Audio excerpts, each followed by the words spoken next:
Welcome, beloved brothers and sisters, to Shalom Bible ASMR, your sacred sanctuary for divine relaxation through God's Word.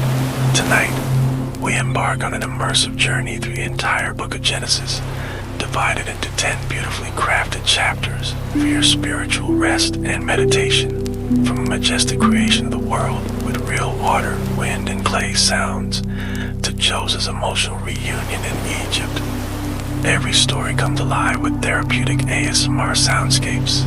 Feel the mist of Eden's rivers, hear the hammering of Noah's Ark, and witness Jacob's ladder with angelic whispers.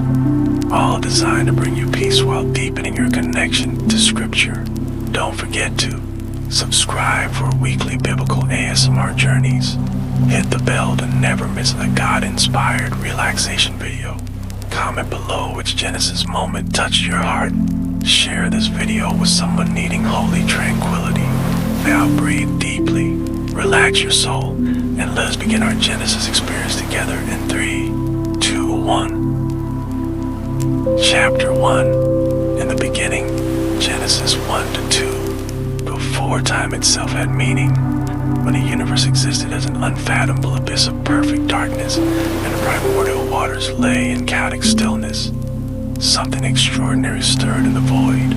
The Spirit of God, eternal, omnipotent, infinitely creative, hovered with expectant presence over the face of the deep, like a mother bird brooding over unhatched eggs, contained within himself the blueprint of all that would ever exist.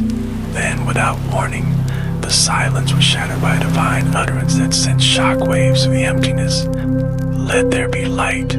These 4 words, spoken with the full authority of the Creator, unleashed a cataclysmic explosion of pure energy and illumination so intense that darkness, which had reigned supreme since before the concept of time, was instantly vanquished. The light did gradually appear. It burst forth in a dazzling supernova brilliance, radiating outward in every direction at impossible speeds, filling every corner of the formless void with its glorious radiance.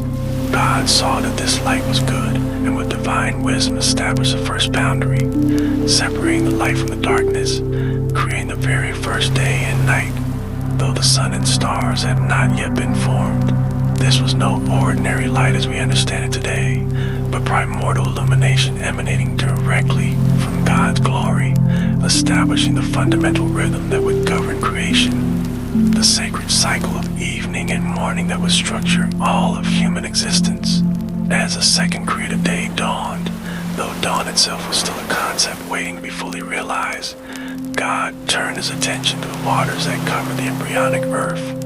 With a sweeping divine gesture, he created an expanse, a vast atmospheric ocean, separating the waters above and the waters below.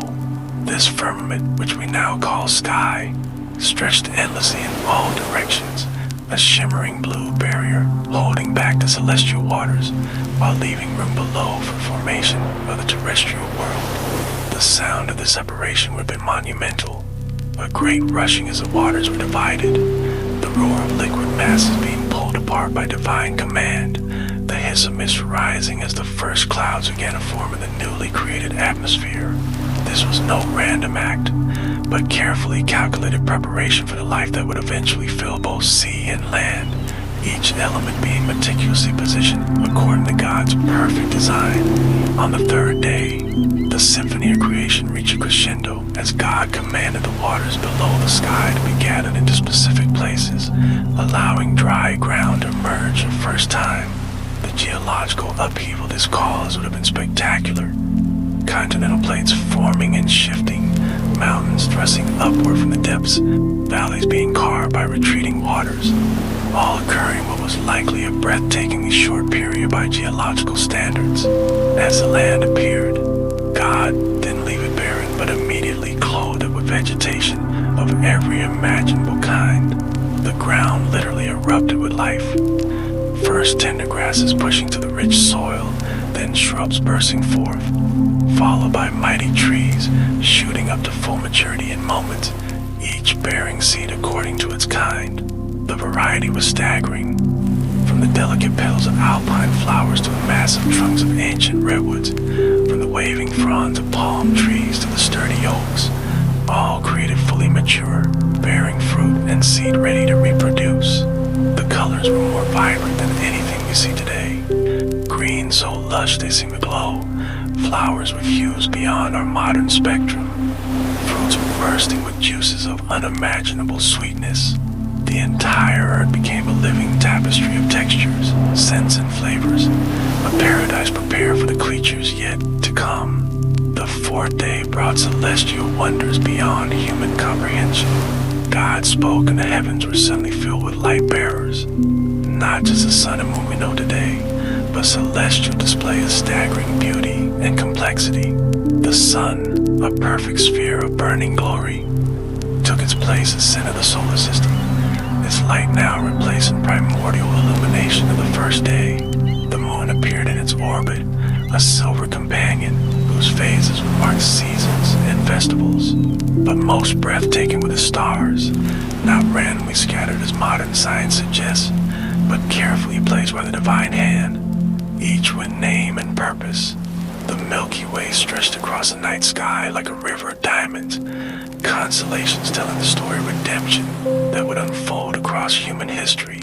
These celestial bodies weren't just physical objects, but spiritual signs, markers of time, witnesses of covenant promises, and reminders of God's faithfulness to his creation. As the fifth day unfolded, the waters and skies exploded with life.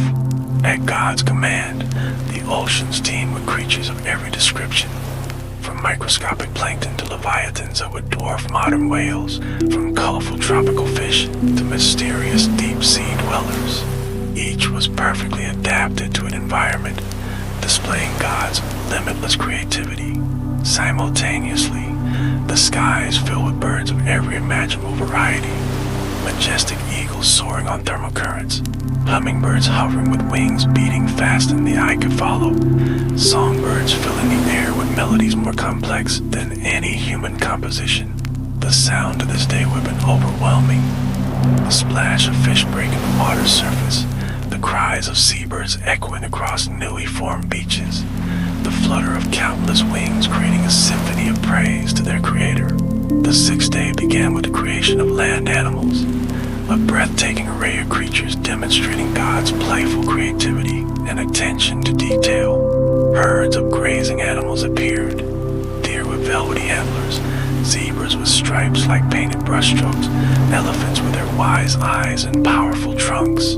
Predators emerged as well, lions with golden manes, tigers with silent paws, bears with incredible strength, all perfectly balanced and will be a peaceful creation without fear or violence. The variety was staggering.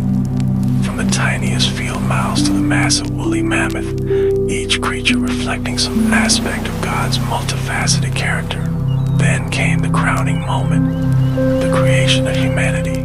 Unlike the animals formed from the earth, God took special care with man. Bending down, he gathered dust from the ground, perhaps from the very place where the temple would later stand, and with infinite skill shaped the human form. Every detail was perfect.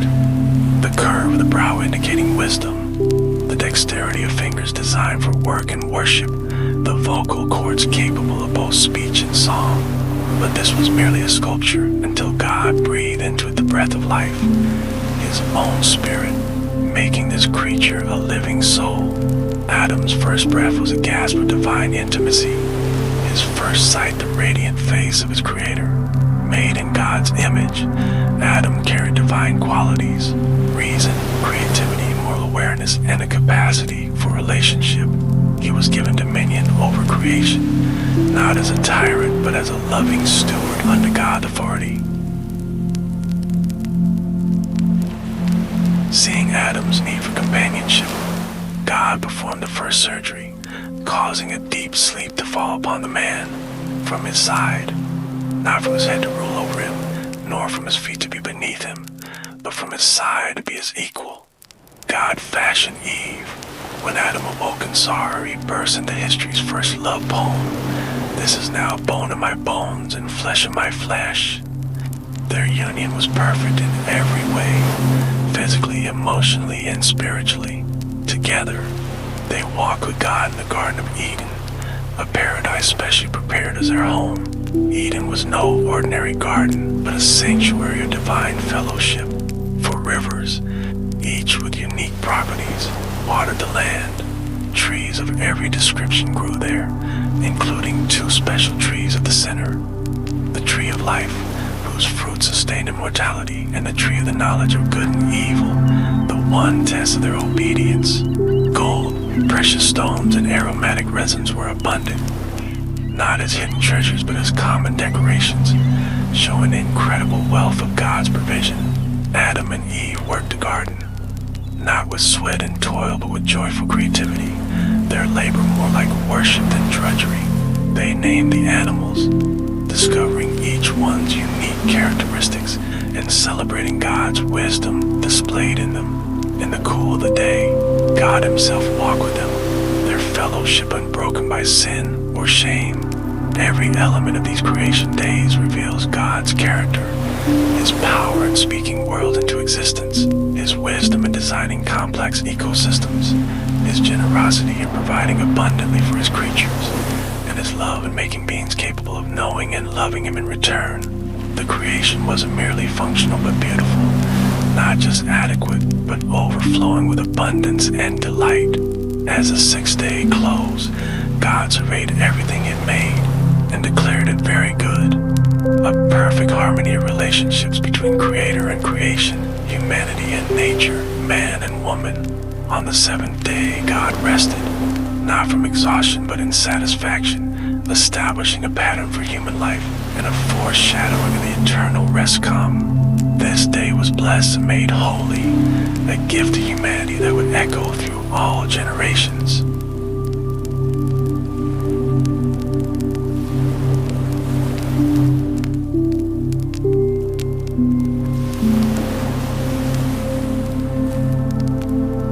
Chapter 2, the fall, Genesis 3-4. The golden age of creation's innocence trembled on the precipice of disaster as the morning mist swirled through Eden's lush corridors.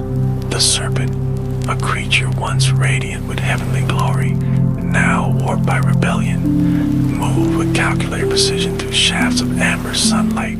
Its jeweled scales, which once reflected divine glory like living sapphires, now absorbed the light with sinister matte finish as it coiled around the gnarled branches of the forbidden tree.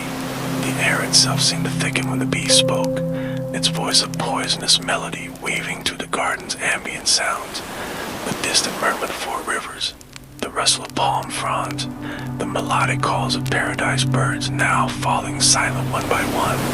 Eve paused in her morning ritual of tending the orchards, her hands still fragrant with the citrus oils of Eden's fruits. The serpent's question hung between them like a spider's web, deceptively fragile, yet impossibly strong. Did God really say? Each syllable dripped with counterfeit concern, the words vibrating with subharmonic frequencies that made Eve's pulse quicken against her will. As the dialogue continued, the serpent's body language shifted subtly, its flaring with pseudo-scholarly authority when making theological claims, its tail twitching with barely contained triumph when Eve misquoted God's command. The creature's eyes pulsed with infernal knowledge as it invoked the divine name with saccharine reverence. Elohim knows, the word knows, curling like smoke from its forked tongue. The moment of transgression occurred in terrible slow motion. Eve's fingers, still dusted with pollen from her morning labors, brushing against forbidden fruit's unnaturally warm surface. The stem's rupture echoed to creation like the snapping of a cosmic chord, a sound so profound that lions in distant grasslands suddenly raised their heads, sensing the rupture in reality's fabric as the juices flooded Eve's mouth. Far too sweet, cloying like fermented honey, the couple's divine radiance guttered out like a dying candle, their once luminous skin now appearing sickly and vulnerable in the suddenly harsh sunlight. The change in their vision was most terrifying. Where before they had seen the spiritual essence glow within all creation, now only the crude physicality of the world remained, flat and meaningless.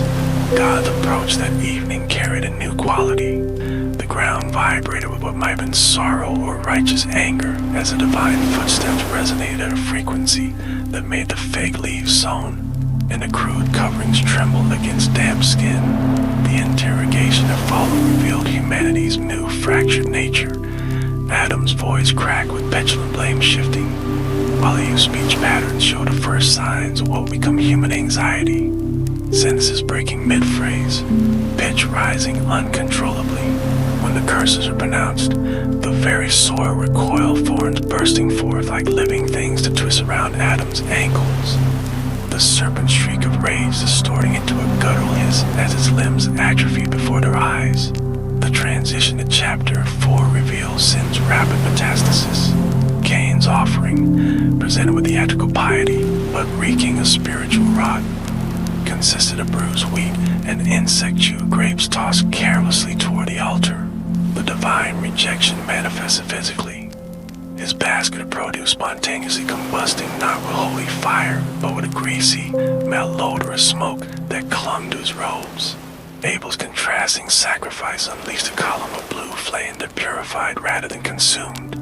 The fat of his firstborn lamb, crackling with melody that sounded almost like Eden's lost songs. Cain's subsequent rage unfolded in horrifying slow motion, his nostrils flaring with rapid inhales, pupils dilating to black pools, fingernails digging bloody crescents into his palms as the serpent's whisper, "He mocks you," merged with his own racing thoughts. The murder itself was an extended symphony of horror. The brothers' heated argument near the limestone quarries, their voices bouncing off the stone walls in eerie echoes. Cain's sudden lunge had sent them tumbling down an embankment, the way Abel's had struck a protruding rock with a wet thought that didn't immediately kill him. As Cain bludgeoned his whimpering brother with a river-smooth stone, each impact produced a different timbre. The first strike like a melon being split, the subsequent blows becoming progressively more liquid, until finally the awful squelch to pulverized bone and brain matter. The blood, so much brighter red than anyone could have anticipated, formed rivulets that traced the contours of the land with terrible precision, seeping into the earth with a hissing sound as if the ground itself recoiled. God's confrontation to Cain introduced terrifying new phenomena. The murderous shadow stretching unnaturally long even at midday, his voice developing a guttural double tone as if the serpent spoke through it. "Am I my brother's keeper?" The way his facial features seemed to shift and blur when he lied, the divine sentence carried physical weight. Cain's knees buckling as if bearing invisible chains, his once strong farmer's hands developing a perpetual tremor. The mark of Cain manifested as a searing brand that glowed faintly at the edges, not protection so much as a curse beacon that made animals snarl and children whimper at his approach. Meanwhile, Adam and Eve's grief birthed new human experiences. Their first sleepless night, the unfamiliar sound of ragged sobs echoing in their cave dwelling, the way morning light now felt abrasive rather than comforting. The haunting discovery that tears a taste salter than expected, with an aftertaste of copper. Eve's subsequent pregnancy with Seth carried the shadow of Abel's absence. Every kick from the womb bringing simultaneous joy and reopening the wound loss. The chapter closes with Cain's lineage unfolding in a grotesque parody of Eden's blessings, his descendants inventing tools that amplify violence. The first forge's hammer blows sounded like the stone that crushed Abel, music twisted from worship into narcissistic display, and the arrogant boast of Lamech that echoes Satan's own pride.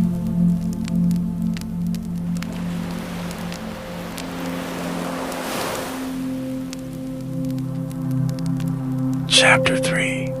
From the flood to Babel, Genesis 5 to 11. The world had become a grotesque distortion of its original beauty. Where once Eden's harmonies had echoed across pristine landscapes, now only the cacophony of violence and corruption remained. The descendants of Adam had multiplied across the earth, but with each generation, the memory of God's presence grew dimmer, like a fading echo in a deepening canyon. The sons of God, those mysterious figures from divine counsel, had taken wives from the daughters of men, and from these unions came a Nephilim, towering figures whose very footsteps made the ground tremble. Their exploits became legend, whispered in fearful tones around nighttime fires.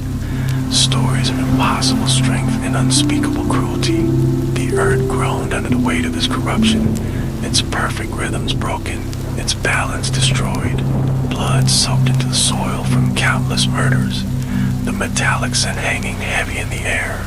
Every imagination of men's hearts was only evil continually, a ceaseless tide of wickedness that rose higher with each passing year.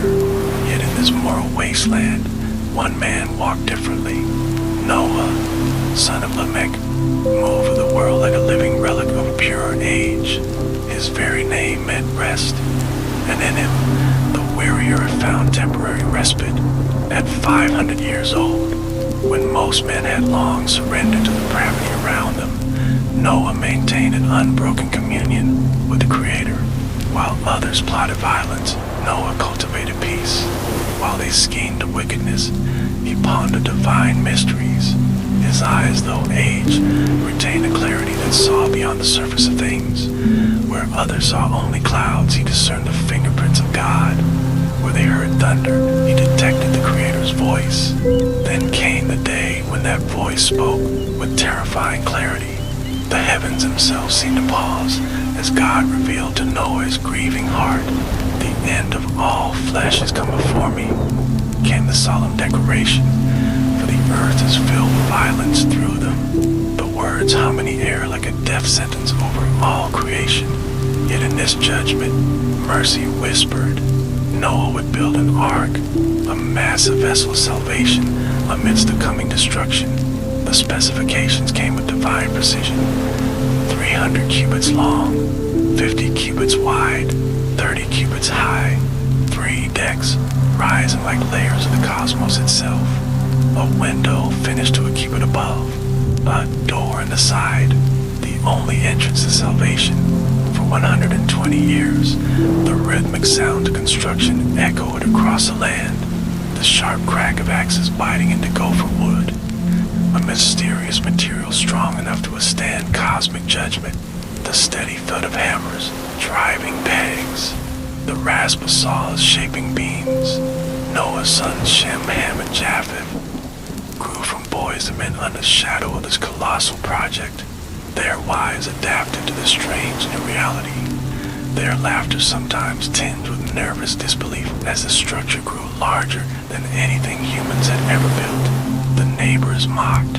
At first it was subtle, raised eyebrows and whispered jokes. Then came the open ridicule. Noah's folly, they called it.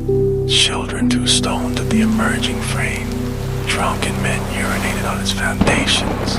Philosophers declared it impossible. No flood could cover the entire earth, they argued. The very concept defied reason. Yet Noah continued, his resolve unshaken, his hands calloused from decades of labor. By day he preached righteousness. By night he prayed for repentance. Few listened, fewer believed. Then the animals came, in numbers beyond counting, in pairs and sevens. They arrived as if summoned by some invisible herald. Lions with manes like golden halos walked peacefully beside lambs. Eagles landed gently near sparrows. Creatures Noah had never seen appear from distant lands. Beasts with pouches, animals with necks stretching toward the sky, serpents whose patterns dazzle the eye. The air filled with symphony of growls, chirps, trumpets, and howls. Yet no creature attacked another. For 7 days this procession continued, the ark filling with life even as the world outside prepared to meet its end. On the appointed day, the sky took on an eerie yellow cast. The air grew thick, difficult to breathe. A deep rumble began beneath the earth's surface, growing louder by the moment. Then with a cataclysmic roar, the fountains of the great deep burst forth. Torrent of water exploded from the earth's core, geysers blasting miles into the atmosphere. At the same moment, the windows of heaven opened, not gentle rain, but a deluge unlike anything imaginable. Great sheets of water falling as if the sky itself had turned to liquid. The waters rose with terrifying speed, lifting the ark from its moorings. The screams of the drowning mingled with the crashing waves, then fell silent one by one. Inside the ark, the sounds were different. The creak of timbers adjusting to the water's embrace, the very calls of animals settling into their rhythms, the soft prayers of Noah's family. The vessel rose higher, carried by the relentless waters, until even the highest mountains disappeared beneath the waves. For 40 days and nights the rains continued, the ark riding the chaotic surface like a leaf in a maelstrom, yet preserved by unseen hands. When at last the rain ceased, the world that emerged is utterly transformed. The ark came to rest on the mountains of Ararat, its hull groaning as it settled against the unfamiliar slopes. Noah sent forth a raven, then a dove, which returned with olive leaf, the first sign of renewed life. As the family emerged, blinking in the unfamiliar sunlight, they stood on a world washed clean. God established his covenant with them, placing a rainbow in the clouds as a sign and seal. The promise hung in the air like a blessing. Never again would such judgment come by water, but the heart of man remained unchanged. From Noah's 3 sons sprang new nations, spreading across the earth. In the land of Shinar, they gathered to build a city and a tower whose top would reach to heaven. The sound of their industry echoed across the plain. The slap of wet clay, the shouts of masons, the rhythmic pounding of bricks being stacked. Their unity was their pride, their ambition their downfall. God, seeing their rebellion, confused their languages. Suddenly, shouts became nonsense. Orders turned to Babel. The once unified workforce dissolved into chaos as people clustered around those few who still spoke their tongue. The tower stood unfinished, its name, Babel, forever marking the place of confusion. From there, God scattered them over the face of all the earth, their languages diverging, their cultures fracturing, yet in his mercy, leaving the promise that through one family, the line of Shem, redemption would one day come.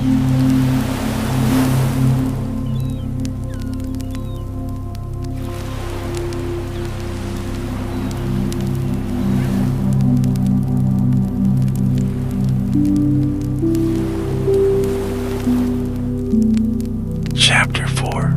Abraham's Call. Genesis 12 to 15. The moon casts its pale glow over the sprawling city of Uar, where the ziggurat of Nana dominated the skyline, its terrace levels climbing toward the heavens like stairways for the gods. The night air carried the scent of burning cedar from temple sacrifices, and the distant murmur of priests chanting incantations to the moon god. In the shadow of this pagan monument, Abram sat in his tent, fingers tracing the worn edges of a clay tablet bearing his family lineage. At 75 years old, he should have been content, wealthy in livestock, silver and servants, yet his soul ached with restlessness no earthly comfort could soothe. The gods his father taught stood silent in their niches, their stone eyes unseeing, their mouths forever shut. Then came the night when the silence shattered, not with the crack of thunder, but with a voice that resonated in his bones rather than his ears, a sound both foreign and intimately familiar, speaking words that would unravel his world. Leave your country, your people, and your father's household, and go to the land I will show you. The command hung in the air, vibrating with unearthly power. Abram's breath caught as the voice continued, weaving promises like threads of gold to the fabric of his destiny. I will make you into a great nation. I will bless you, and all peoples on earth will be blessed through you. The words burned in his chest, igniting a fire that would consume every certainty he'd known. By dawn, the household stirred with uncharacteristic urgency. Servants loaded donkeys with tents, provisions, and the idols Sarai had inherited from her ancestors. Abram's nephew Lot, ever eager for adventure, rallied his own herdsmen. Only Terah, weakened by years but still patriarch in name, hesitated. until Abram spoke of Haran as their first destination, a compromise to ease the old man's fears. The caravan that departed you are numbered in the hundreds, sheep and goats bleating their protests, camels groaning under their loads, children darting between the animals with nervous excitement. As the last traces of the city's smoke disappear behind them, Abram glanced back only once. The place of birth now receding like a dream upon waking. The journey to Haran stretched across months of blistering days and frigid nights. The Tigris and Euphrates, those twin lifebloods of Mesopotamia, gave way to arid plains where the wind howled like a living thing. At Carchemish, they traded with merchants whose strange tongues hinted at land beyond known horizons. When Terah died in Haran, his passing marked not just loss of father, but the severing of their last tether to the old life.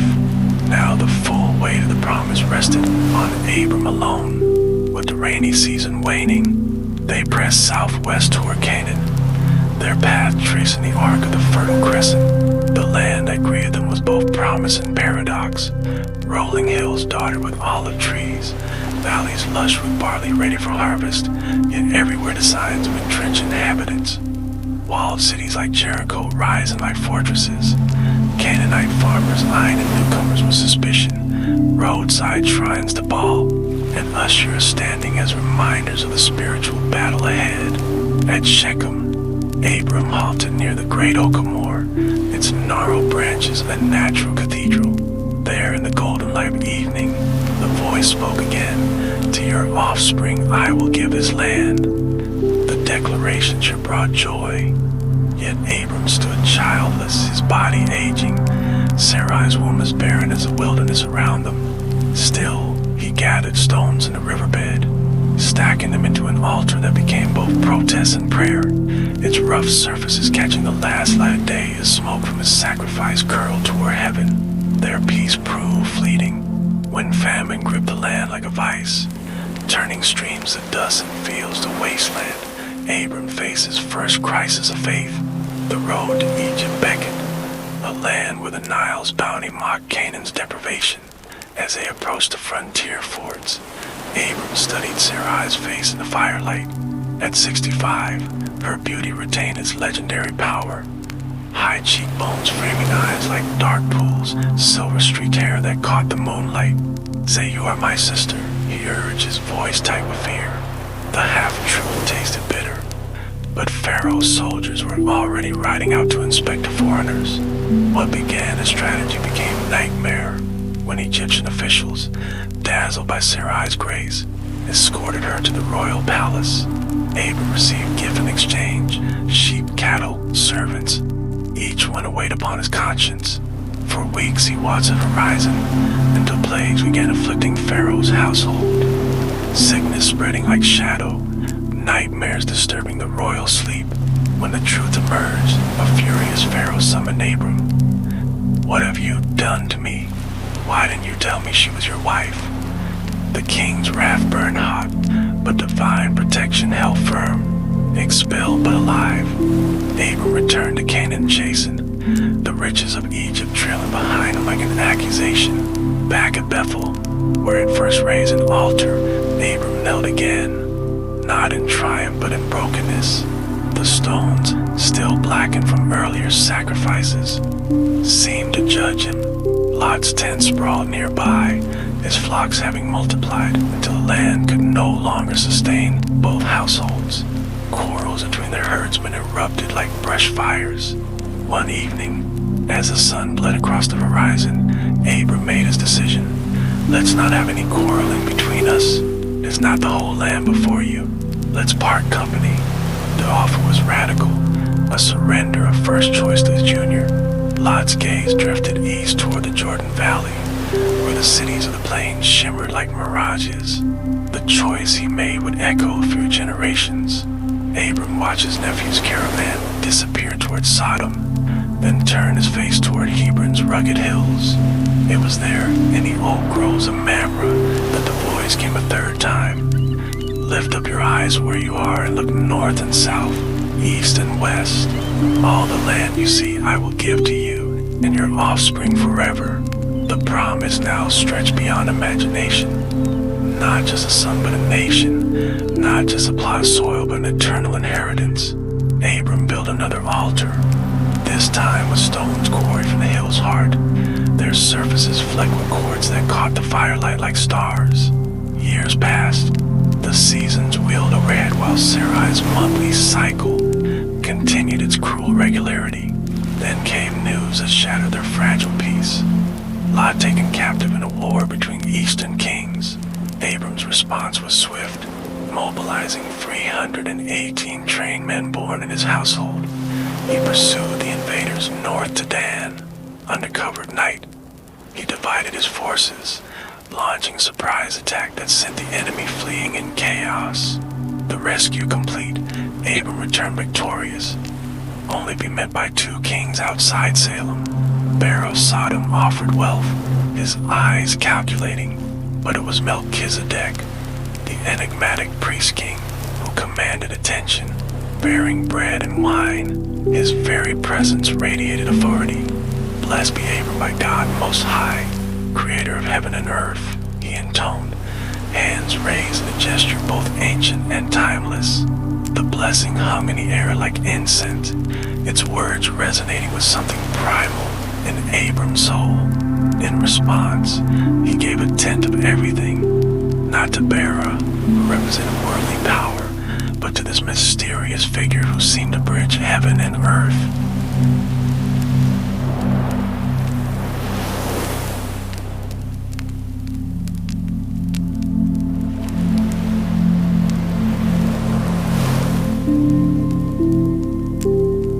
That night, beneath a sky dense with stars, Abram voiced a question that had gnawed at him for decades. Sovereign Lord, what can you give me since I remain childless? The divine response came not with rebuke, but with an object lesson, commanded to prepare a covenant ritual. Abram brought a heifer, goat, ram, dove, and pigeon. As the sun dipped below the horizon, he split the animals, save the birds, and arranged their heads opposite each other. A dreadful stillness settled over the scene. Vultures circled overhead, but Abram stood guard, staff in hand, as twilight deepened into night. Then came the terror. A thick darkness swallowed the land, his limbs growing leaden, his breath shallow. In this trance state, he saw the future unfold.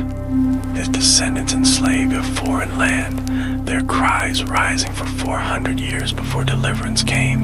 Then, in the deepest hour of night, the presence manifested, a smoking firepot and blazing torch passed between the animal pieces, the divine glory moving alone to the blood path, sealing the covenant irrevocably. As dawn broke, Abram stirred from his vision.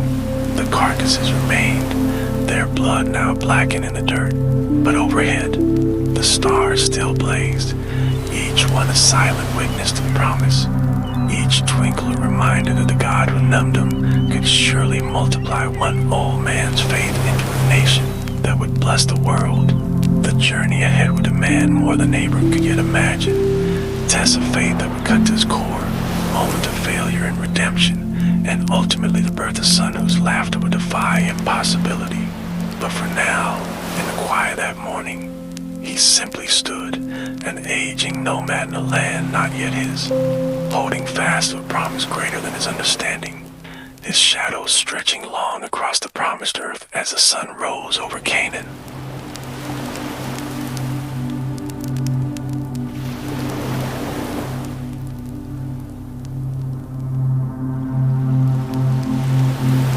Chapter 5, Children of Promise, Genesis 16 to 21.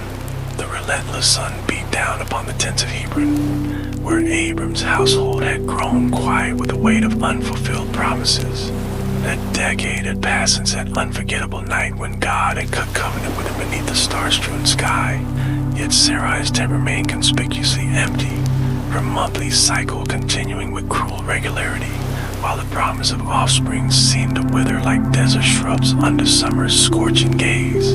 The tension between divine assurance and earthly reality grew thicker than the wool hanging in the weaving tents, Until one evening, as a campfire sent spirals of smoke in the violet twilight, Sarai approached her husband with a resolution born of desperation. Her hands, once smooth but now lined with years of disappointment, clutched at her robes as she voiced a plan that would alter history.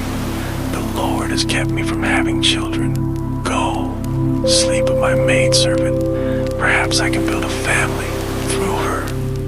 The words hung between like a suspended blade, for in Abram's hesitation flickered both recognition of cultural norms, where barren wives might offer slaves as surrogates, and the uneasy sense that they were grasping at God's promise rather than waiting for his timing.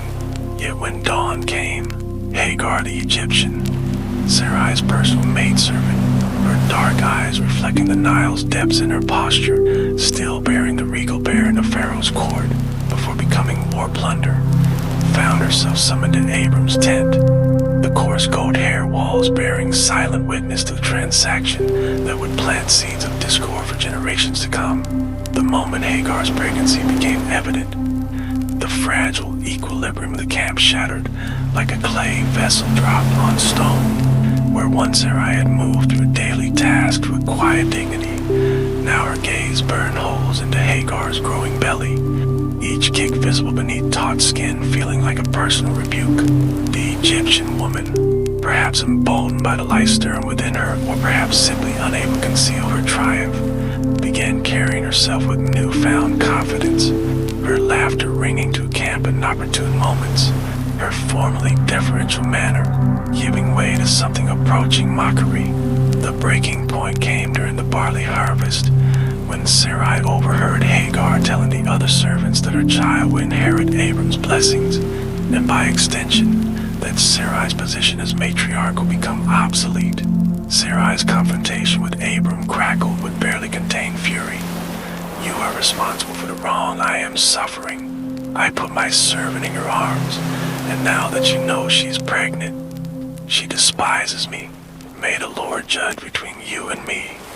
Abram, caught between two women in his own complicity, could only reply with weak resignation.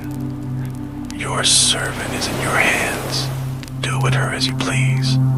The resulting treatment turned so harsh that Hagar, once prized as Sarai's personal attendant, found herself fleeing into wilderness with nothing but a waterskin and the tunic on her back, her footsteps erratic as labor pains began clawing at her womb.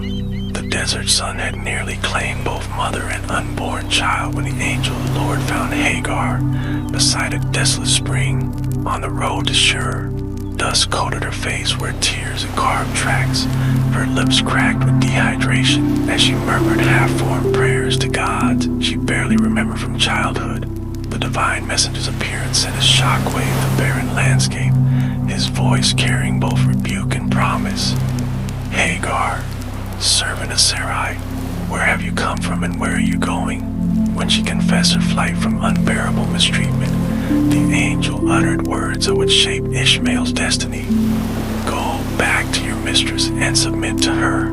I will increase your descendants so much that they will be too numerous to count." The prophecy continued with startling specificity. Her son would be a wild donkey of a man, his hand against everyone and everyone's hand against him. Yet he would father 12 princes and become a great nation. Most astonishingly, the angel used a divine name Yahweh, revealing that the God of Abram saw this Egyptian slave woman in her distress. Hagar's response became the first recorded instance of a human naming God El Roy, the God who sees me. As the well where this encounter occurred became known as Bir Lahai Roy, the well, the living one who sees me. Her return to Abram's household introduced an uneasy truce, and when Ishmael was born, his piercing cries seemed to carry the echoes of that desert encounter, his name meaning God hears, standing as both comfort and warning. 13 years crawled by with Ishmael growing into a skilled archer under Abram's tutelage, his laughter filling the camps while Sarai's tent remained achingly silent. Then, on a day indistinguishable from any other, the Lord appeared again to 99-year-old Abram, this time with earth-shaking announcements. The covenant would be sealed through circumcision. Sarai now be called Sarah Princess, would bear some within the year, and Abram's name would become Abraham, father of multitudes. The patriarch's response, falling face down in laughter even as he obeyed the circumcision command, revealed the dizzying tension between faith and incredulity. When 3 mysterious visitors appeared at Mamre's Oaks months later, Abraham's extravagant hospitality, 3 measures of fine flour kneaded into bread, a tender calf prepared with curds and milk, met with an astonishing announcement. I will surely return to you about this time next year, and Sarah your wife will have a son. Sarah, listening from the tent doorway, laughed inwardly with the bitter humor of a menopausal woman. After I am worn out and my Lord is old, will I now have this pleasure? Only for the divine visitor to confront her in disbelief with a question that shook the tent poles. Is anything too hard for the Lord? The months that followed became an excruciating exercise in waiting. Sarah's body, long past its childbearing years, began exhibiting strange signs. The return of her menstrual cycle, a newfound vitality in her step, dreams more vivid than any since her youth. When conception finally occurred, the changes came swiftly, her belly rounding where before only emptiness had been, her breasts tender with unexpected life. As her time approached, the entire household held its breath while Sarah herself moved between awe and terror. Her hands often strained the kicks within her that defied nature's laws. The birth itself brought the camp to a standstill, Sarah's cries of labor mingling with the bleating of sheep outside, the midwives murmuring prayers as a miracle unfolded. When the baby emerged, a final push, a robust cry piercing the tent's confines, the women laughed through tears. Not the bitter laughter of disbelief, but the joyous laughter of divine fulfillment. Abraham, his weathered face streaked with emotion, named the boy Isaac. He laughs, declaring that God had brought laughter not only to their household, but to all who hear the story. The feast held at Isaac's weaning celebration nearly 3 years later turned into a festival of vindication, with Sarah's earlier humiliation transformed into triumph as she held her son aloft before the assembled clan.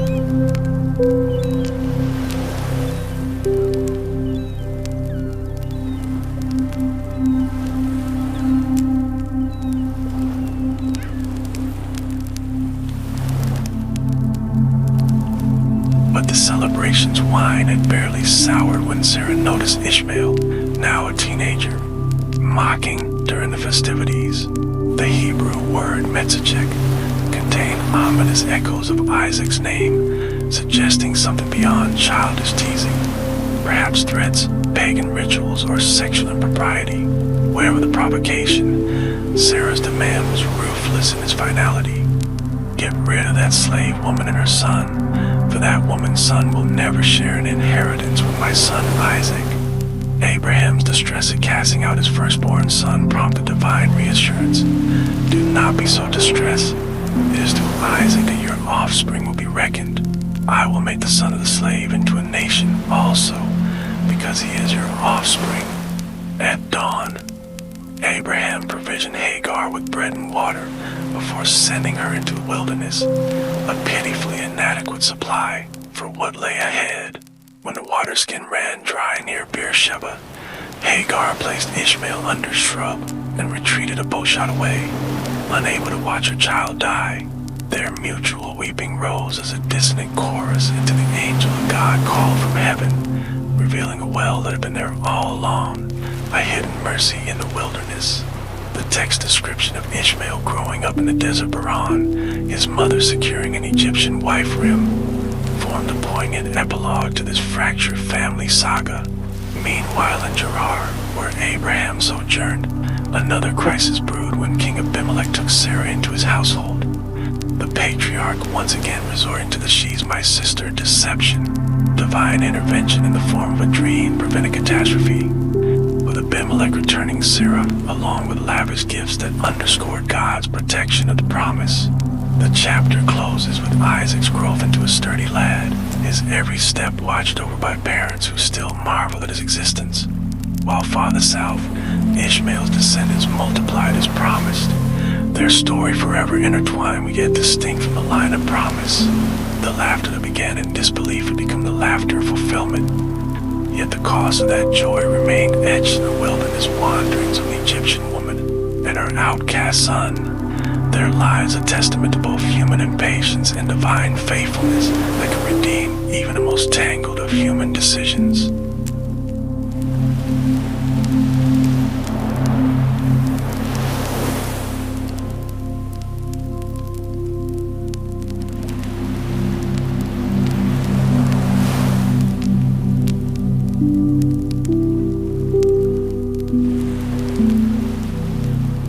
Chapter 6. Test of Faith, Genesis 22 to 24. The first light of dawn had not yet touched the plains of Beersheba when Abraham rose from his sleepless vigil. The divine command echoed in his mind with terrible clarity. Each word a hammer blow to his soul. Take your son, your only son Isaac, whom you love. The knife in his belt seemed to burn against his thigh as he moved to the silent camp, past the dying embers of last night's fires, toward a tent where Isaac slept. For 3 days and 3 nights, this journey had weighed upon him like a physical burden. Each step toward Moriah draining the warmth from his bones despite the desert sun beating down upon them. Isaac, now nearly grown into manhood, had carried the wood for the sacrifice without complaint, the rough ropes binding the load chafing against his shoulders. The boy's quiet obedience only made the coming moment more unbearable. Abraham could still see Sarah's face, her proud, fierce love for their miracle child. When he left without telling her the truth, the memory of her laughter when Isaac was born now felt like a cruel joke. The mountain loomed before them, its jagged silhouette cutting into pale morning sky as they began their ascent. Isaac finally broke the silence that had stretched between them since their departure. "Father," his voice was steady, but Abraham heard the unspoken question. "The fire and wood are here, but where's the lamb for the burnt offering?" Abraham's throat tightened. The lie, no, the half-truth, came out rougher than he intended. "God himself will provide the lamb, my son." At the summit, Abraham built the altar with deliberate care, each stone placed as if constructing his own tomb. When he turned to Isaac with the ropes, the boy's eyes widened in dawning comprehension, but he did not resist. His trust was absolute, a knife to Abraham's heart sharper than any blade. As he bound his son's wrists, the leather cords bit into Isaac's skin, leaving angry red marks. The boy flinched but remained silent, his breath coming faster now as Abraham lifted him onto the altar. The wood creaked beneath Isaac's weight. The knife flashed in the early light as Abraham raised it. In that suspended moment, the world narrowed to the point of the blade, the rapid flutter of Isaac's pulse in his throat, the smell of dry wood and dust and fierce sweat. Then, Abraham, Abraham. The voice split the air like thunder.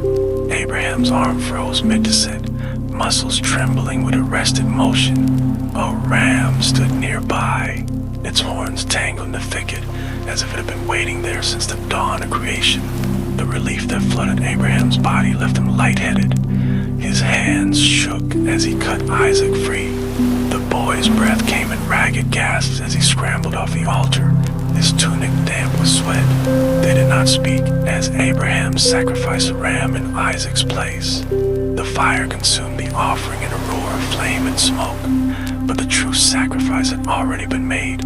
Abraham's unquestioning obedience, Isaac's shattered trust. The journey down the mountain was made in heavy silence. Isaac walked several paces behind, his shoulders hunched as if against a physical blow. Abraham longed to explain, to comfort, but what words could bridge this chasm? At camp that night, they ate without speaking, the weight of the unsaid pressing down like the desert heat. Years later, when Sarah's laughter had been silenced by death and Abraham's beard had turned the white of sun-bleached bones, he turned his mind to Isaac's future. The boy, now a man marked by solitude, could not win him on the Canaanites, whose altars ran red with child sacrifices. So Abraham summoned Eliezer, his most trusted servant, and made him swear an oath in the ancient way, hand beneath thigh, the weight of covenant between them. Go to my homeland, Abraham commanded, and find a wife for Isaac among my kin. Eliezer's journey north was a pilgrimage of faith. 10 camels laden with treasures plodded behind him. There were ornate trappings announcing his master's wealth. At the well outside Nahor, as the evening coolness settled over the land, he prayed for guidance. Let the girl who offers water not just to me but to my camels be the one you have chosen. Before his prayer had fully left his lips, Rebekah appeared. The girl moved with a grace that drew the eye, her water jar balanced effortlessly on her shoulder. When Eliezer asked for a drink, she lowered her pitcher without hesitation, but it was what came next that caught his breath. Without being asked, she offered to draw water for all 10 camels. Eliezer watched, astonished, as she worked tirelessly, hauling up jar after jar from the deep well until a great beast had drunk their fill. The bracelets he pressed into her hands, heavy gold bands that gleamed in the fading light, were not merely a gift but a bride price. Rebekah's family received the news with mixed emotions. Her brother Laban's eyes gleamed at the wealth displayed before him, but her mother wept at the thought of losing her so soon. When given the choice, Rebekah answered without hesitation, I will go. The return journey was a blur of dust and distance. As they neared Abraham's lands, Rebekah saw a figure walking alone in the fields at dusk. Who is that man? She asked. Eliezer's voice held a note of reverence. That is my master's son. At that moment, Isaac looked up. Their eyes met across the twilight, and Rebekah, with an instinctive gesture, let her veil slip to the ground. The text tells us simply, he loved her, and Isaac was comforted after his mother's death. In the quiet of their tent that night, as the embers of the hearth burned low, Isaac may have traced the faint scars left by the ropes on his wrists, and Rebekah, perhaps sensing the shadows in her husband's soul, would learn in time that love is not the absence of pain, but the balm that makes it bearable. The God who demanded everything had also provided everything, the ram in the thicket, the girl at the well, and so the covenant continued, not through blind sacrifice, but through the fragile, resilient bond to human faithfulness.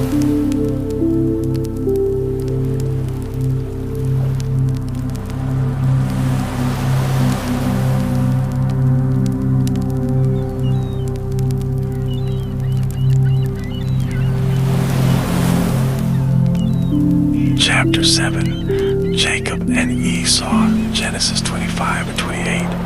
The desert wind carried whispers of destiny through the tents of Beersheba as Rebekah's pregnancy reached its crisis point. For months, the twins had wrestled in her womb with unnatural violence, their struggle so intense that servants could see the movements through her robe. The matriarch's face grew gaunt from sleepless nights, her once radiant complexion now sallow with exhaustion. If this is what the Lord's promise feels like, she murmured through clenched teeth during one particularly brutal contraction, then his blessings come at great cost. The midwives exchanged nervous glances when her water broke not with the usual trickle, but in a sudden gush that splattered against the tent's packed earth floor, like water striking stone. When the first crown appeared, the senior midwife gasped. It's Harry, she exclaimed, her callous fingers brushing against what looked like animal fur rather than infant skin. Esau burst forth with a primal scream, his tiny fists clenched in fury, his entire body covered in a fine russet down that glistened with amniotic fluid. Before the women could recover from their shock, Jacob emerged grasping his brother's heel, his smooth skin a stark contrast to Esau's wild appearance. The birthright struggle had begun before either drew breath. As the boys grew, their differences became the campfire talk of Beersheba. Esau's very presence disturbed the flocks. His musky hunters sent calls and ewes to bleat nervously. By 12, he could track a gazelle across stone, read the desert like a scroll. His arrow never missed its mark, yet he cared nothing for the sacred things, treating Abraham's altars with the same indifference he showed empty cooking pots. Jacob, meanwhile, moved through life like a chess player, always 3 moves ahead. He learned to read the stars from the Mesopotamian traders, massive accounting from the caravan scribes, and developed an uncanny ability to make any bargain turn to his advantage. The stew incident unfolded during the worst drought in 30 years. Jacob had been carefully tending his pot for hours, stirring the red lentils with a cedar spoon, adding just enough cumin to make mouse water. When Esau stumbled in from the wilderness, his body reeked of sweat and desperation. "Feed me," he demanded, more animal than man in that moment. Jacob didn't even look up from his stirring. "What's it worth to you?" The question hung between them like a challenge. Esau's stomach growled loud enough for both to hear. "Anything, everything, just give me the stew." The transaction that followed became legend. Jacob produced a contract written on clay, a merchant's trick he'd learned from the Damascus traders. Esau signed with thumbprint, laughing through his hunger. "What good is a birthright to a dead man?" he joked, not realizing he just traded eternity for temporary relief. As the stew slid down his throat, Jacob carefully rolled the contract in linen and stored it with his treasures. That night, while Esau snored contentedly by the fire, Jacob lay awake watching the stars, wondering when God would honor what he purchased. Years later, when Isaac's blindness became complete and the smell of death clung to his tent, Rebekah put her plan into motion. The deception required perfect timing. Esau needed to be far enough away hunting that Jacob could impersonate him, but not so far that Isaac would grow suspicious at the delay. She selected 2 young goats from the flock, their coats the same russet as Esau's hair, as she prepared the meat, rubbing it with wild onions and garlic to mimic her son's gamey scent. Jacob protested.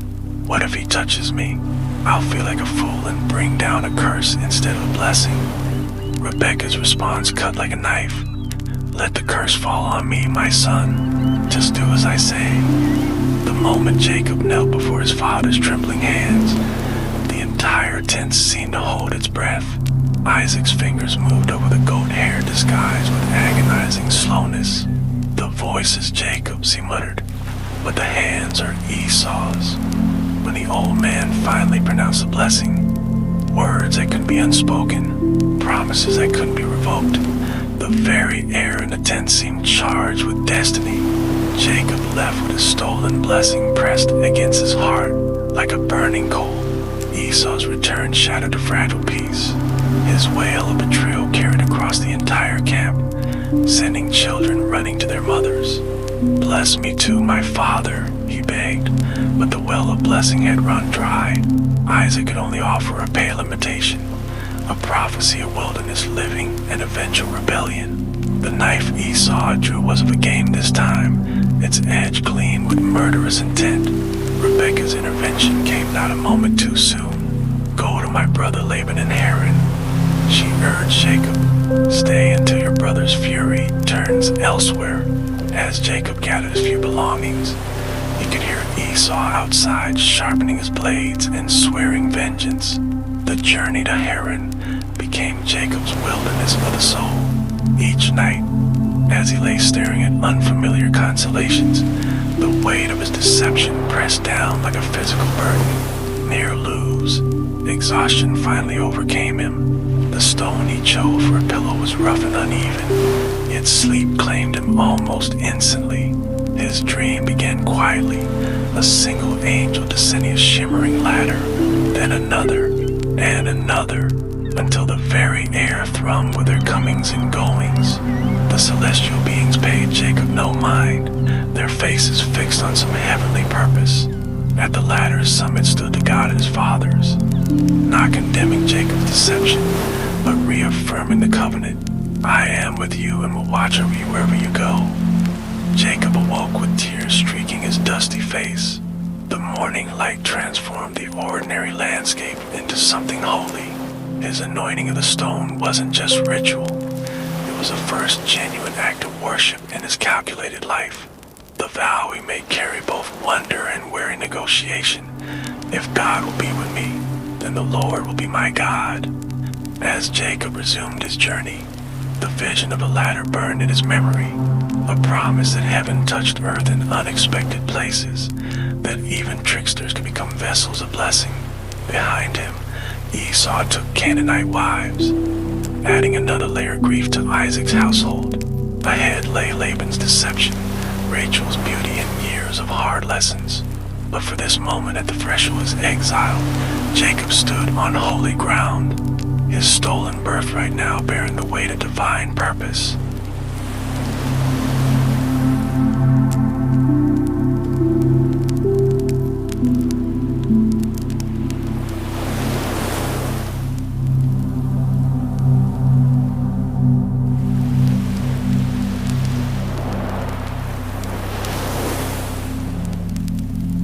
Chapter 8, Deceptions and Blessings, Genesis 29 to 31. The journey to Haran had left Jacob's sandals worn thin, his feet cracked and bleeding from the relentless march north. The scent of damp earth and distant rain told him he was nearing his destination, the land of his mother's people. When he finally glimpsed the well of Haran, its stone rim worn smooth by generations of shepherds, his breath caught the sight of a young woman leading her flock toward the water. Rachel moved with effortless grace, her dark hair loose beneath the midday sun, her arms strong from years of tending sheep. Jacob, who had spent his life calculating advantages, found himself acting on pure instinct. With strength he didn't know he possessed, he single-handedly rolled a massive stone from the well's mouth, a feat that normally required 3 men, and watered her flock himself. When he told her who he was, her eyes widened in recognition. "You are Rebekah's son," she exclaimed before running to fetch her father, Laban. Laban's embrace was too tight, his smile too wide. "Ah, my own flesh and blood," he declared, already sensing the value of this nephew who would appear like a gift from the gods. Jacob, still dazzled by Rachel, failed to notice the calculating gleam in his uncle's eye. For a month, Jacob worked without asking for wages, his eyes following Rachel wherever she went.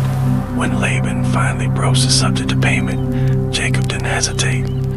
"I will serve you 7 years for Rachel, your younger daughter." The words tumbled out like a vow.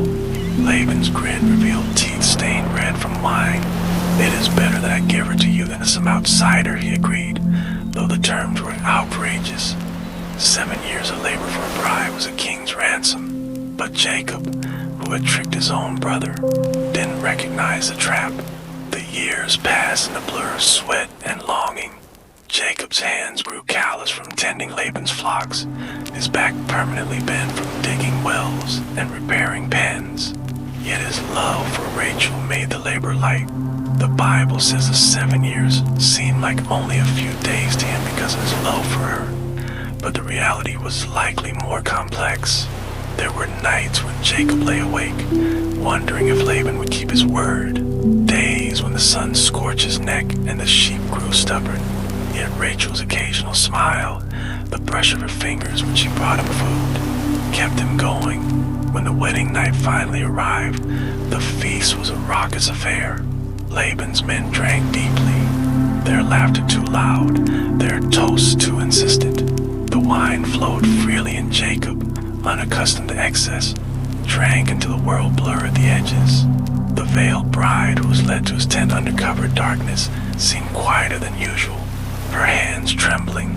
But Jacob, dizzy with wine and desire, noticed nothing amiss until morning. The first light of dawn revealed Leah's face. Not Rachel's luminous dark eyes, but Leah's weak eyes.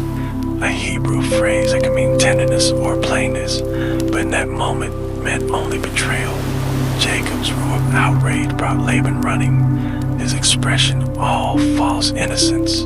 "It is not our custom to give the younger daughter before the firstborn," he chided, as if Jacob should have known this unspoken rule. The terms were renegotiated. For another week, and Rachel too would be his, but the wedding night would not be repeated. Jacob would leave Leah's bed to claim his true bride. The 7 years of labor now doubled in practice, if not in words. Leah, the unwanted wife, paid the price of her father's deception. Each night, she listened as Jacob whispered endearments to Rachel outside their tent. Each morning, she woke alone, yet where Leah was unloved, God saw her when she bore her first son, Reuben, whose name meant "sea," his son. Her cry held both triumph and desperation. "Surely now my husband will love me." The word became a refrain with each subsequent birth. Simeon heard, Levi attached, Judah praise. With every child, she hoped Jacob's heart would soften, but his eyes never strayed from Rachel. Rachel's barrenness was a bitter irony. The beloved wife could not conceive, while Leah's womb opened again and again. When Rachel finally snapped, "Give me children or I'll die," Jacob's anger flared. "Am I in the place of God?" he retorted, a sharpness in his voice that Rachel would never forget. Her solution was Bilhah, her maidservant, who bore Dan, Judge, and Naphtali might struggle on Rachel's behalf. A hollow victory when the children were not truly hers. Leah, not to be outdone, gave her servant Zilpah to Jacob, adding Gad, good fortune, and Asher, happy, to the growing brood. The sisters' rivalry reached its peak during the wheat harvest, when Leah's eldest son Reuben found mandrakes in the field. Fertility plants rumored to aid conception. Rachel, desperate, bargained for them. "You can sleep with Jacob tonight in exchange." Leah shot back, her words laced with decades of resentment. That evening, Jacob returned from the fields to find Leah, waiting with a smile that didn't reach her eyes. "You're sleeping with me tonight," she announced. "I've paid for you and my son's mandrakes." The transaction, so crass, so unlike the romantic love Jacob had dreamed with Rachel, underscored how far they had all fallen. Yet God remembered Rachel. When she finally conceived Joseph, her joy was boundless. "God has taken away my disgrace," she declared, unaware that the son would one day be both her greatest joy and the source of her deepest grief. Meanwhile, Jacob's fortunes grew with Laban's flocks. When he proposed a new wage, speckled and spotted sheep and goats from herds, Laban eagerly agreed, secretly removing all such animals to ensure Jacob got nothing. But Jacob, the lifelong trickster, had learned a thing or two about breeding by placing striped branches near the watering troughs during mating season. He influenced the offspring's markings, or so the text mysteriously suggests. Whether through folk magic or divine intervention, Jacob's flocks multiplied, while Laban's sons grumbled about their cousin's growing wealth. The tension simmered for years until God spoke to Jacob in a dream. "Return to the land of your fathers." The command stirred old longings for home, for reconciliation, for escape from Laban's endless schemes. But leaving wouldn't be easy. When Rachel and Leah met him in the field to discuss his plan, their bitterness toward their father was palpable. "Do we still have any share in our father's inheritance?" Leah asked. "He has treated us like foreigners," Rachel added, her voice tight with years of resentment. Their agreement freed Jacob to act.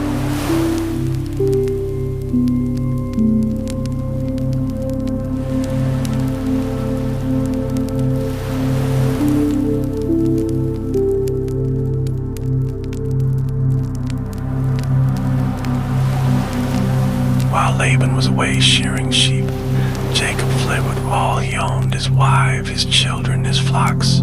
But Rachel, perhaps still the clever girl, would run to tell her father about the stranger at the well, stole Laban's household gods, the teraphim that symbolized inheritance rights. When Laban discovered the theft days later, his pursuit was swift.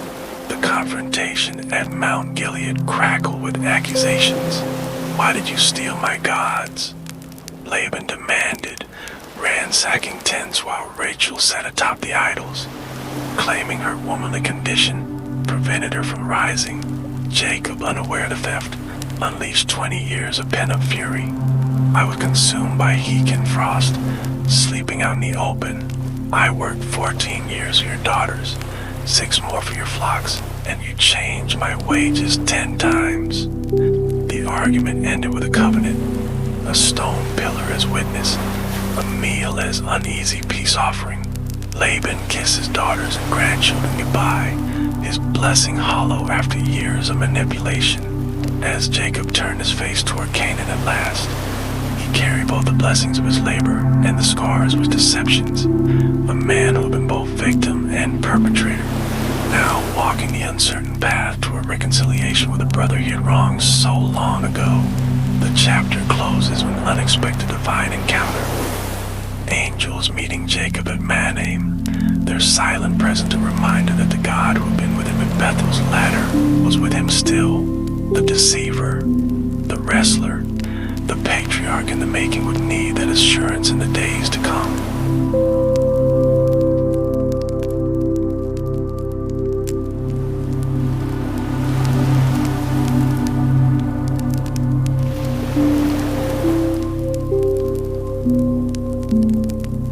Chapter 9, Struggle and Forgiveness, Genesis 32 to 36.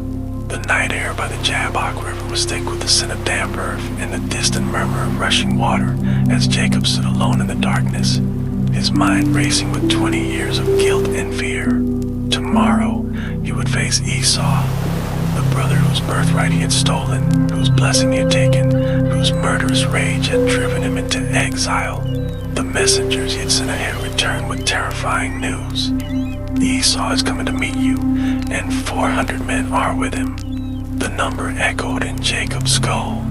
This was no welcoming party, but an army, his carefully crafted plan, dividing his family and flocks into 2 camps, sending waves of extravagant gifts ahead. Now felt pitifully inadequate against the storm of vengeance approaching.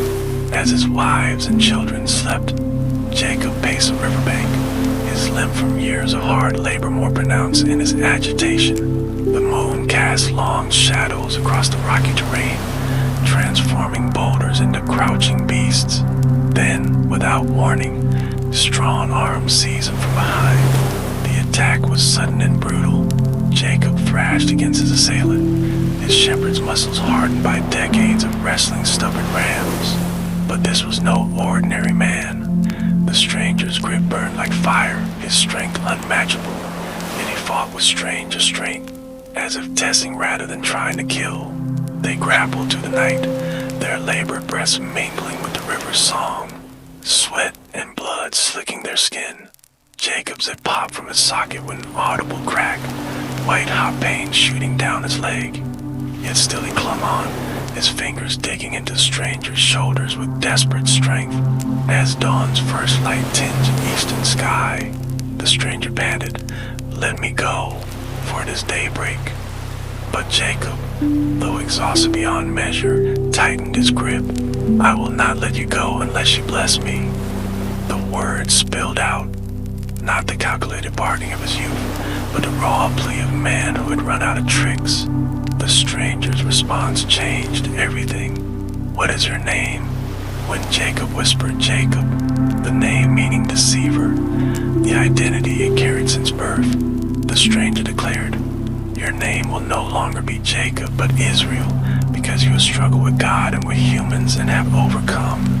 The blessing came not in riches or safety, but in a new identity. As the figure disappeared with the rising sun, Jacob limped away, his body broken but his spirit strangely whole. He named the place Peniel, face of God, for he had seen the divine and survived. The reunion with Esau unfolded not as Jacob feared, but as he scarcely dared hope. The moment Esau appeared on the horizon, his 400 men fanning out behind him, Jacob's stomach clenched. He divided his family strategically, Rachel and Joseph last, most protected, then hobbled forward alone, leaning heavily on his staff, every step sending jolts of pain through his dislocated hip. Then the impossible happened. Esau ran to meet him, not with sword drawn, but with arms open. The bear-like embrace nearly knocked Jacob over as Esau's tears would his shoulder. Seeing your face is like seeing the face of God. Jacob gasped, the words tumbling out in stunned gratitude. The brothers stood back to study each other. Esau's beard now streaked with gray, Jacob's face lined with years of labor, and 20 years of bitterness dissolved in a moment. Esau's initial refusal of Jacob's gifts, "I already have plenty, my brother," gave way to acceptance when Jacob insisted, not as payment for forgiveness, but as a symbol of restored relationship. The brothers parted peacefully. Esau returned to Seir, while Jacob traveled to Sukkot, then Shechem, where he purchased land and built an altar to El Eloh Israel. God, the God of Israel. The new name now marked not just Jacob's personal transformation, but his family's emerging identity. Yet the shadow of past sin still lingered. When Dinah, Jacob's daughter by Leah, ventured into Shechem to visit local women, the city's prince raped her, then claimed to love her. Jacob's sons responded with brutal deception, agreeing in a marriage only if all Shechemite men were circumcised. As the city lay immobilized in pain, Simeon and Levi slaughtered every male, plundered the town in vengeful fury. Jacob's rebuke, "You have brought trouble on me," met with a defiant reply, "Should have treated our sister like a prostitute." The incident revealed how violence still coursed through this chosen family. Their capacity for deception now turned deadly. God's command to return to Bethel came as both comfort and challenge. Jacob ordered his household to purify themselves and surrender their foreign gods, including the stolen teraphim Rachel had hidden all these years. At Bethel, where the latter had once connected heaven and earth, God reaffirmed the name Israel and the covenant promises. But the joy was tempered by Rachel's death in childbirth along the road Ephrath, her final act naming her son Benoni, son of my sorrow, before Jacob renamed him Benjamin, son of my right hand. The beloved wife who had waited so long for children was buried where she died, her grave marking the landscape like a broken heart. The chapter closes with terse account of Esau's descendants, the Edomites, and Jacob's quiet return to his father Isaac at Mamre. When Isaac died at 180, old and full of years, Esau and Jacob buried him together, a final act of reconciliation. The brother who had once vowed to kill now stood shoulder to shoulder with him at their father's grave, the stolen blessing now a shared inheritance. In this pivotal chapter, Jacob's night of wrestling becomes a turning point, not just in the story, but in the spiritual DNA of a nation. The man who had spent a lifetime grasping now walked limp, his weakness a permanent reminder that true strength comes only after surrender. The reconciliation with Esau models costly grace, not earned by Jacob's schemes, but given freely by the brother he wronged. And through it all, the God of Bethel proves faithful, transforming deceivers into patriarchs and wrestling matches into holy encounters.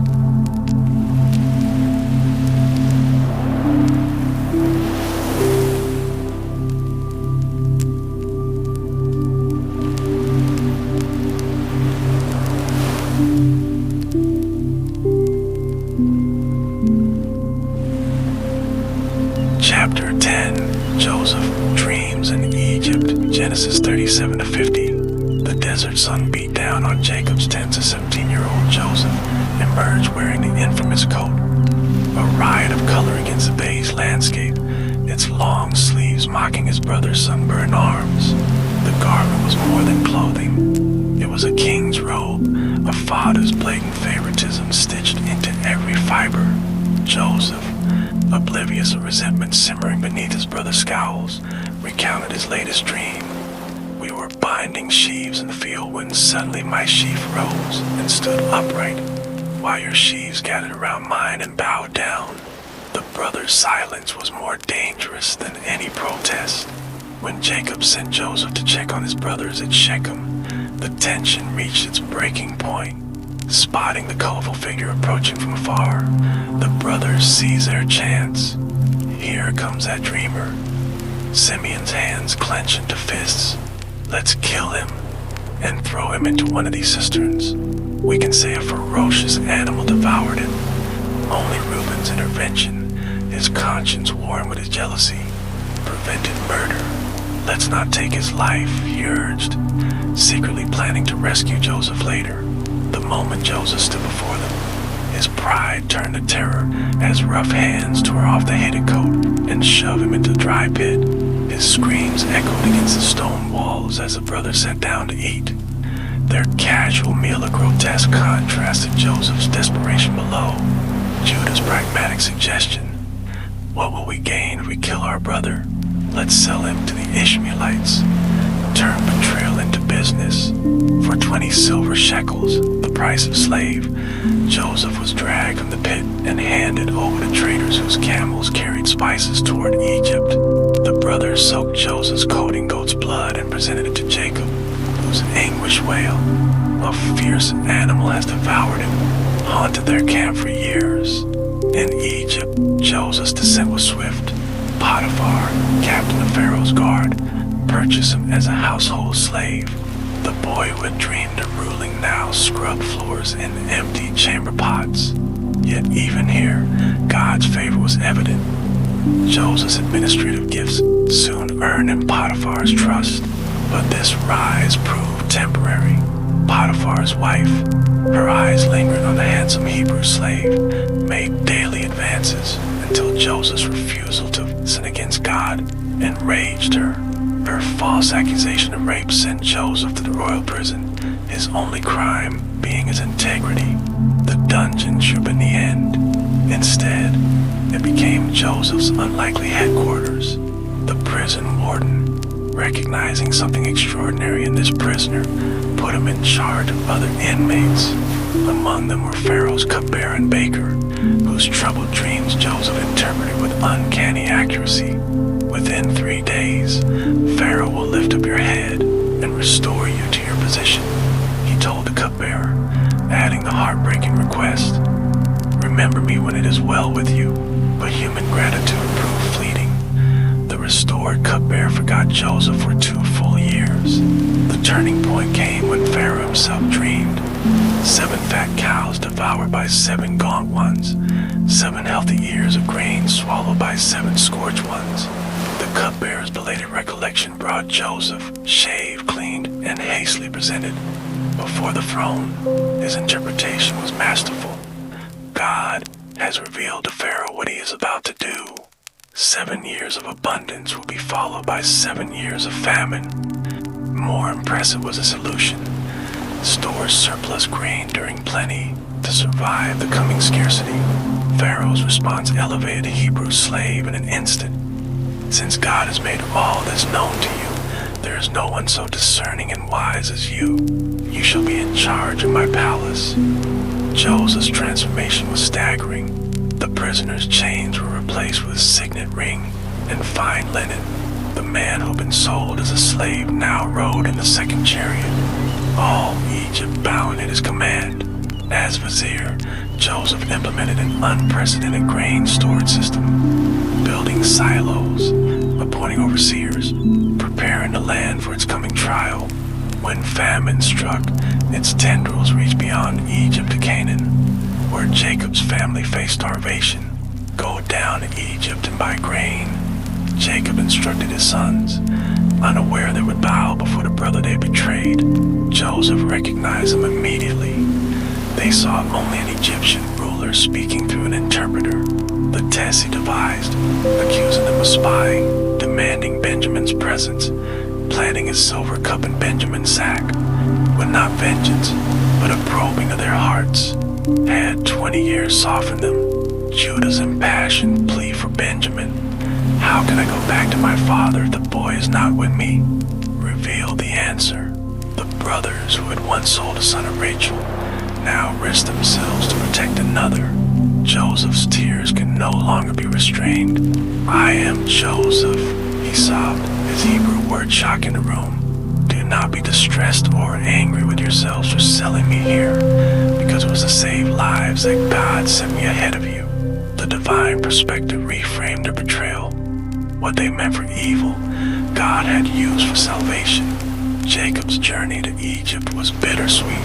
At Beersheba, God assured him, "Do not be afraid to go down to Egypt, for I will make you into a great nation there."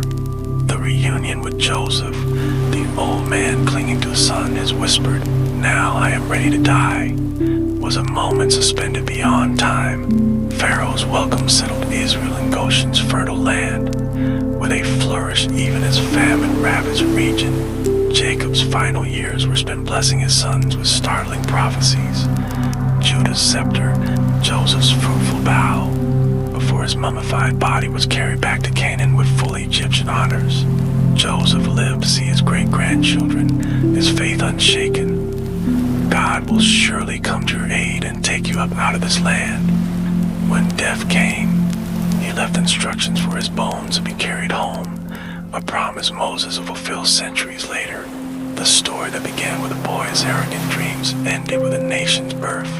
Joseph's coat of many colors became Egypt's salvation. His brother's betrayal a divine rescue mission. What Satan intended to destroy, God used to preserve not just a family, but the messianic line. The final verses hum with quiet triumph, a coffin in Egypt awaiting Exodus.